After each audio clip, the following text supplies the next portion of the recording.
What's up, guys? Sean Astrom here. In today's little video, I just wanted to show something I discovered recently that really helps out with material previews and how long they take to render, and sometimes can really slow down Cinema's user interface and the whole program altogether. But this is a scene I pulled out of the asset browser here, and it's a great little scene, and it's got a lot of new Redshift node material setups here.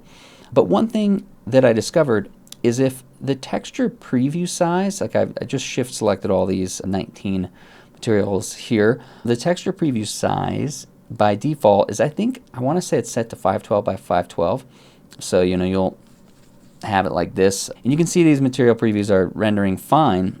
But what I found recently is when making edits, like if I go into this wood, let's say, for example, and let's drop in a ramp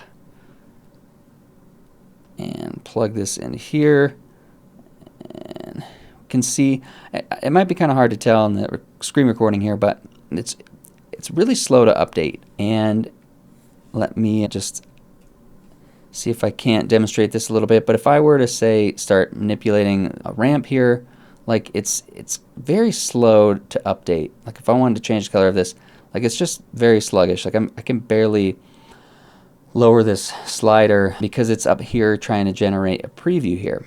And what I found is that if we change this under viewport, if we select any material under viewport here, if we switch the texture preview size to 64 by 64, which is the lowest setting, you can see these are generating maybe about the same speed before.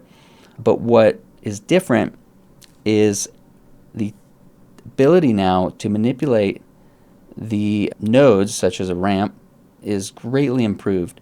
So it's much easier for me to get in here, make changes, and I'm not getting that delay nearly quite as much. So I was extremely excited to discover this recently.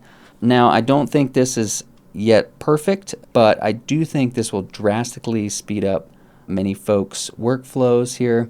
Well, the color correct node is notoriously slow. Let me actually just get rid of it and see here how this ramp will do now. Yeah, so I'm almost getting like real-time interactive feedback here with the user interface. And let me fire up a quick render view here, and can see maybe what that looks like in the render view.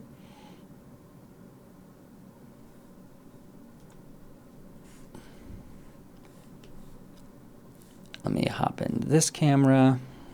This is a pretty relatively complex scene. There's a lot of stuff in here, but so if let's say I want to make this wood green, I can grab green here,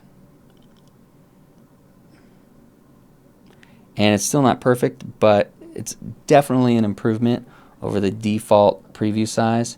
And furthermore, when I'm working in the viewport, 9 times out of 10, I'm not even using the materials. So you can turn off materials altogether in the viewport, because yeah, I spend most of my time in the actual render view over here. So yeah, let's just try one more node here. Let's bring in a max on noise, plug it in here, maybe turn on the thumbnail here.